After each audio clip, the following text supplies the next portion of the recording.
दोस्तों, आज की जो मूवी है वो एक सेकंड भी आपको हिलने का मौका नहीं देगी। अब टाइटल तो आपने पढ़ ही लिया होगा, सस्पेंस। लेकिन ये ऐसा सस्पेंस है जो आपका दिमाग हिला कर रख देगा। इसलिए बिना देरी किए शुरू करते हैं इस मूवी का एक्सप्लेनेशन, जिसका नाम है डेविल। लेकिन आगे बढ़ने से पहले मैं बता दूं कि हाल ही में हमने क्रिया मूवी को एक्सप्लेन किया है, जिसका कॉन्सेप्ट एकदम सभी मूवीज से हटकर है। अगर आपने उसे अभी तक नहीं देखा है तो उसे भी आप चैनल पर जाकर देख सकते हैं। बाकी चैनल को सब्सक्राइब करके बेल आइकन को जरूर दबा दीजिए ताकि ऐसी मूवीज आपसे मिस ना हो। तो कहानी की शुरुआत में हम डिटेक्टिव बॉर्डन और उसके साथी को एक जगह पर देखते हैं जहां पर एक आदमी की मृत्यु हो चुकी है और डिटेक्टिव बॉर्डन इसी का इन्वेस्टिगेशन करने के लिए यहाँ आया हुआ होता है। कुछ देर इन्वेस्टिगेशन करने के बाद पता चलता है कि इस आदमी ने अपनी जान खुद ही ले ली है क्योंकि उसने डेविल को महसूस किया था। अब बॉर्डन को ये सब समझ में नहीं आता क्योंकि वो इस सब पर बिल्कुल भी यकीन नहीं करता था। तभी अगले सीन में हमें एलिवेटर नंबर 6 को दिखाया जाता है, जिसमें 2 लेडीज और 3 आदमी होते हैं।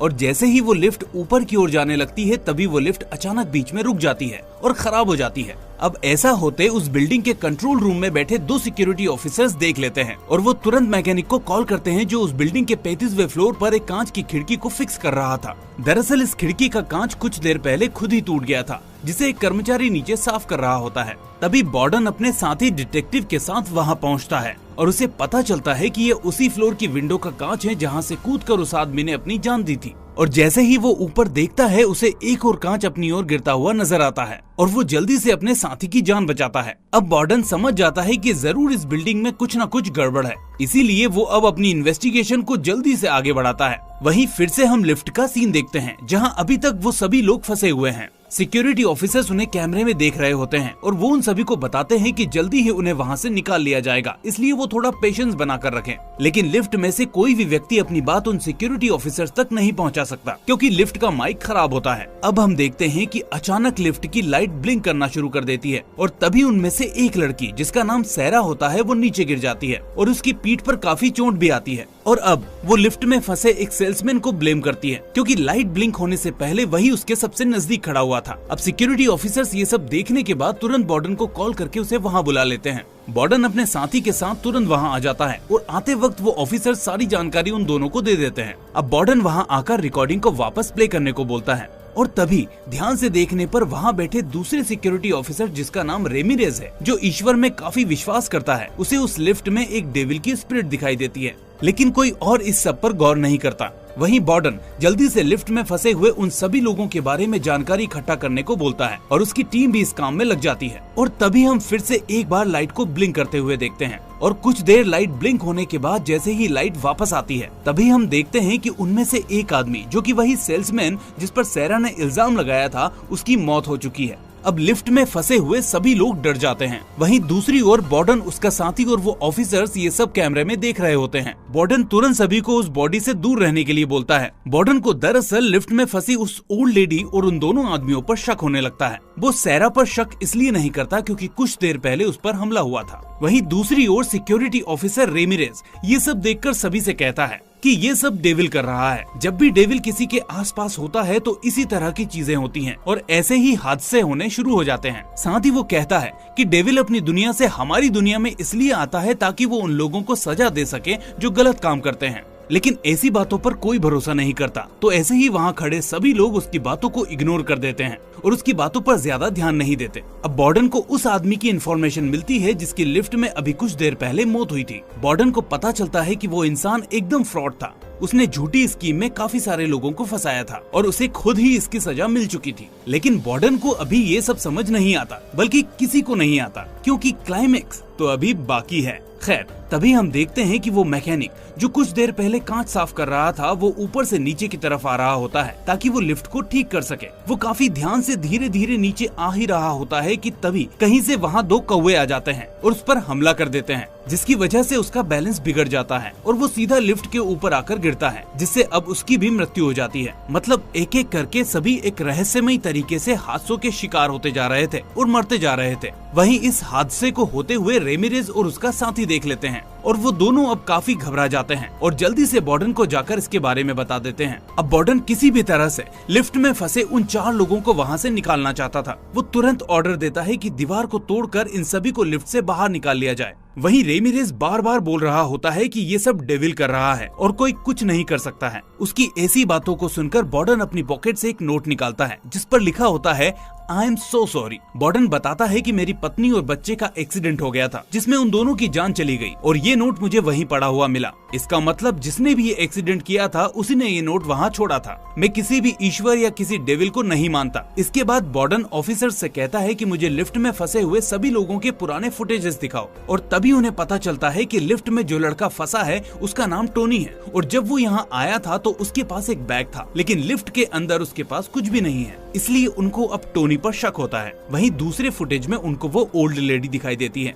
जिसने किसी के पर्स को चोरी किया था, मतलब वो भी एक मुलजिम है और अब फिर से वही होना शुरू हो जाता है जैसा कोई नहीं चाहता था और शायद आप भी नहीं। यानी अब वापस लिफ्ट की लाइट ब्लिंक होना शुरू हो जाती है और इस बार लिफ्ट में अजीब सी आवाजें भी आ रही होती हैं और जैसे ही लाइट आती है तो सब देखते हैं कि लिफ्ट में फंसी ओल्ड लेडी की भी अब मौत हो चुकी है। वो सभी अब इस मंजर को देखकर काफी ज्यादा डर जाते हैं। उन्हें कुछ समझ में नहीं आता कि आखिर ये सब यहाँ हो क्या रहा है, आखिर कौन सबको मार रहा है। वहीं दूसरी तरफ बॉर्डन का दिमाग भी इसको देखकर खराब हो जाता है और तभी उन सभी को टोनी का बैग मिल जाता है और जैसे ही वो सभी उस बैग को खोलकर देखते हैं तो उसमें उन्हें काफी सारे टूल्स मिलते हैं जिसको देखकर सभी अब टोनी पर शक करने लगते हैं क्योंकि वो सभी अंदाजा लगाते हैं कि इन्हीं टूल्स का इस्तेमाल करके टोनी ने लिफ्ट को खराब किया होगा। बॉर्डन अब समझ जाता है कि यहाँ कोई बहुत बड़ा खतरा है, इसलिए वो जल्दी से पूरी बिल्डिंग को खाली करवा देता है और साथ ही पुलिस फोर्स को भी वहाँ बुलवा लेता है। वहीं अब हमें लिफ्ट का सीन दिखाया जाता है जहाँ पर अभी सिर्फ 3 लोग बचे हैं जिसमें से एक सैरा है, एक बैन है और एक टोनी है। अब यहाँ बैन को टोनी पर और टोनी को बैन पर शक होने लगता है, इसलिए वो एक दूसरे पर हमला कर देते हैं। बॉर्डन चीख कर उन दोनों को लड़ने से मना करता है लेकिन वो दोनों नहीं सुनते। तभी वहाँ बैठा रेमिरेज ये सब देख रहा होता है और वो कहता है कि लिफ्ट में जो कुछ भी हो रहा है वो कोई और नहीं, वो सिर्फ डेविल कर रहा है। तभी बॉर्डन के पास उसका पार्टनर आता है और बताता है कि सेरा एक ऐसे अमीर आदमी की पत्नी है जो सभी अमीर औरतों से शादी करके उन्हें धोखा देता है और आज वो यहाँ इस बिल्डिंग में एक वकील से मिलने आई थी। अब बॉर्डन तुरंत उस वकील से मिलता है। तब वो वकील उसे बताता है कि सेरा को अपने पति की हरकतों के बारे में पता चल गया था, इसलिए वो उसे डिवोर्स देना चाहती थी और इसी के लिए वो यहाँ मुझसे आज मिलने आई थी। तभी अगले सीन में हम रेमिरेज के साथी ऑफिसर को देखते हैं। वो बेसमेंट में पानी को बंद करने के लिए आया हुआ होता है। तभी उसे वहाँ एक तार पड़ा हुआ मिलता है और जैसे ही वो उसे एक लकड़ी से हटाने की कोशिश करता है तभी उसे जोरदार करंट लगता है और उसकी हालत काफी खराब हो जाती है। वहीं दूसरी ओर बॉर्डन को एक और खबर मिलती है जहाँ उसे पता चलता है कि लिफ्ट में जो बैन है वो दरअसल अभी अभी इस बिल्डिंग में गार्ड की जॉब पर लगा है और यहाँ आने से पहले वो सेरा के हस्बैंड की कंपनी में काम कर चुका है। और इसके बाद बॉर्डन को पक्का यकीन हो जाता है कि कातिल कोई और नहीं बैन ही है। दरअसल उसका क्रिमिनल रिकॉर्ड भी होता है। बॉर्डन समझ जाता है कि उसका असली टारगेट सिर्फ सेरा है, लेकिन क्योंकि बाकी लोग भी उसके साथ फंस गए थे तो इसलिए एक एक करके वो सभी को मार रहा है। अब दोस्तों एक बार फिर से लिफ्ट की लाइट ब्लिंक करना शुरू हो जाती है और बॉर्डन के साथ साथ सभी घबरा जाते हैं कि बैन अब सेरा को भी मारने वाला है। लेकिन जैसे ही लाइट वापस स्टेबल होती है तो इस बार खुद बैन की ही मौत हो जाती है। अब ये देखकर बॉर्डन का दिमाग तो जैसे काम करना बंद कर देता है। वो समझ नहीं पाता कि आखिर ये सब हो कैसे रहा है। वहीं दूसरी ओर लिफ्ट में अब सिर्फ टोनी और सेरा बचे होते हैं। सेरा को लगता है कि टोनी कातिल है, वहीं टोनी को लगता है कि ये सब सेरा कर रही है और इसी वजह से वो दोनों एक दूसरे की तरफ कांच के टुकड़ों को करके खड़े हो जाते हैं और अब फिर से एक बार लाइट ब्लिंक करना शुरू कर देती है। और दोस्तों अब खुलते हैं इस मूवी के असली पत्ते। जैसे ही लाइट वापस आती है तो दिखाया जाता है कि सेरा पर एक खतरनाक वार हुआ है जिससे वो बुरी तरह से तड़प रही होती है। मतलब तय था कि कुछ देर में उसकी भी मृत्यु होने वाली है। अब लिफ्ट में सिर्फ टोनी बचता है और सबको ये साफ हो जाता है कि टोनी ही वो असली कातिल है और उसी ने सबको यहाँ लिफ्ट में मारा है। लेकिन जब तक बॉर्डन और सभी लोग और आप भी इस बात पर यकीन कर पाते तभी हम देखते हैं उस ओल्ड लेडी को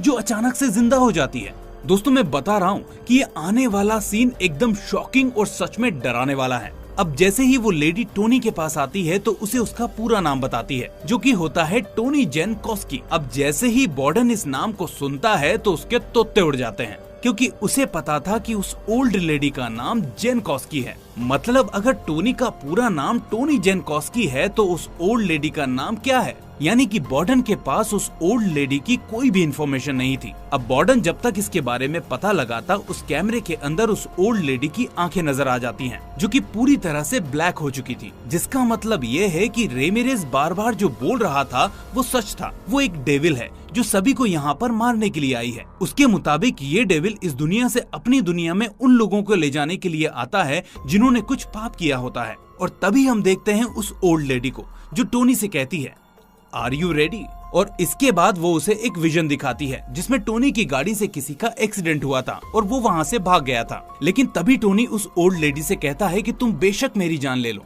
लेकिन सैरा की जान बख्श दो, क्योंकि दोस्तों सैरा अभी तक जिंदा थी। लेकिन तभी अचानक से लिफ्ट तेजी से नीचे आने लगती है और फिर अचानक से रुक जाती है। जिसके बाद टोनी बैन के वॉकी टॉकी को उठाता है और बताता है कि आज से कुछ साल पहले उसने एक एक्सीडेंट किया था जिसमें एक औरत और उसके बच्चे की मौत हो गई थी। वो कहता है कि मैंने वहाँ पर एक नोट छोड़ा था जिस पर लिखा था आई एम सॉरी। और ये सुनते ही बॉर्डन एकदम से सदमे में आ जाता है, क्योंकि जिसको टोनी ने मारा था वो कोई और नहीं, उसकी पत्नी और उसका बच्चा था। टोनी की हालत अब तक बहुत बुरी हो चुकी थी और उसे अपनी गलती का बहुत ज्यादा पश्चाताप होता है और वो बुरी तरह से डिस्टर्ब हो चुका था। और क्योंकि उसने अपनी गलती को यहाँ कन्फेस कर लिया तो अब डेविल की पावर कमजोर पड़ने लगती है। जिसके बाद एक बार फिर से यहाँ लाइट चली जाती है और अब जैसे ही वो सभी मिलकर लिफ्ट को ओपन करते हैं तभी सब देखते हैं कि वो ओल्ड लेडी यानी डेविल अब कहीं गायब हो चुका था। वहाँ सिर्फ टोनी था जो खुद एक जिंदा लाश की तरह बैठा हुआ था। अब जिसने साक्षात भूत के दर्शन कर लिए हों तो उसकी तो ऐसी हालत होनी ही थी। खैर, अब बॉर्डन टोनी को अपने साथ ले जाता है और उससे कहता है कि मैं हमेशा से ही तुम्हारी तलाश कर रहा था, लेकिन आज जब तुम मेरे सामने हो मुझे पता है कि वो तुम्हारी एक गलती थी और तुमने जानबूझकर ऐसा नहीं किया था, इसलिए मैं तुम्हें गिरफ्तार नहीं करूंगा। और इसी के साथ इस शानदार मूवी का हो जाता है दी एंड। तो दोस्तों आगे बॉर्डन को उस ओल्ड लेडी के बारे में कुछ भी पता नहीं चलता। दरअसल जब टोनी ने अपनी गलती कबूल की तो उसकी सच्चाई के आगे उस डेविल की ताकत कमजोर पड़ने लगी, जिसकी वजह से वो यहाँ से वापस अपनी दुनिया में चला गया। वो सिर्फ उन्हीं के लिए यमराज था जो सच में बहुत बुरे थे और लोगों के साथ धोखा करते थे। और क्योंकि टोनी ने अपना गुनाह कबूल कर लिया तो वो उसे बिना मारे ही चला गया। वैसे दोस्तों सच में अगर ऐसा डेविल हो तो लोग गलत काम करने से पहले कई बार सोचेंगे, नहीं, क्योंकि हर कोई टोनी नहीं बन पाएगा, क्योंकि बाकियों को सच्चाई कबूल करना तो छोड़ो कुछ भी समझने तक का मौका नहीं मिला। खैर, आप लोगों की इस पर क्या राय है हमें कमेंट करके जरूर बताएं। और दोस्तों इतनी अच्छी अच्छी मूवीज ढूंढने और एक्सप्लेन करने में बहुत मेहनत लगती है, इसलिए प्लीज चैनल को सब्सक्राइब कर लिया करो जिससे हमें भी थोड़ा मोटिवेशन मिल सके। बाकी एक्सप्लेनेशन पसंद आई हो तो लाइक और शेयर करना तो बनता है। बाकी फिर होगी मुलाकात ऐसी ही शानदार मूवी के साथ, तब तक के लिए bye bye and thanks for watching.